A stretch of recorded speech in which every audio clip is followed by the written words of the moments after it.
在南美洲的亚马逊雨林是全世界生物多样性上界丰富的地区，嘛是野生动物违法买卖上界严重的所在。即马秘鲁政府为着要保护这些动物，所以扩大稽查，嘛加强宣导保育的观念。 这是秘鲁亚马逊雨林真深的所在，这阵或者是飞机建造的伊基托斯市白轮市场，是当地民众的美食灶卡，啊，毋过菜色互人行一条，枸杞腿、野骨卵，拢是为亚马逊来的物件。 It's a very healthy product because the turtles live in the water and eat plants. It can't do any harm to eat them. On the contrary, it keeps you in good health. 那是美食灶卡，也是野生动物繁育教育中心。虽然法律明文严格管制，爱有执照才能拿捕，啊，毋过违规情形是抓袂了，因为利益真大。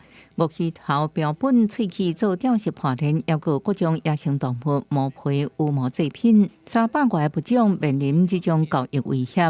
直至因查扣价值超过10万台票的非法商品，每年没收5000只以上的野生动物。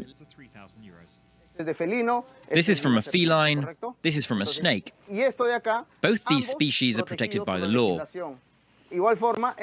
This was made from bird feathers, which are also protected.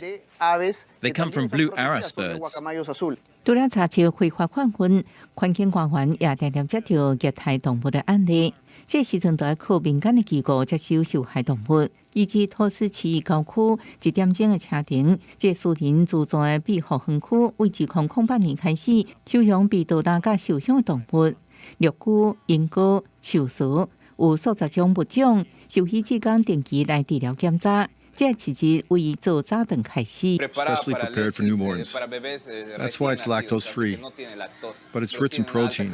这只血盘的小海牛是为杜拉番那手头救回来，才无被卖掉。啊，毋过因为甲妈妈分开，敢能用人工每2点钟用牛奶干来吃，才佫收容真济美丽鸟类，高城拢被夹食，无法度恢复正常生活。 It's quite alarming. People take birds as pets and clip their wings to prevent them from escaping. And so, this can cause falls, fractures, shocks, and the birds can die as a result. 为改变野生动物杜拉犯法的外方正确观念，为囡仔开始，互因拢知影野生动物都应该生活伫野外，唔通要求父母买来做宠物，减少市场的需求。公视新闻是会中编译。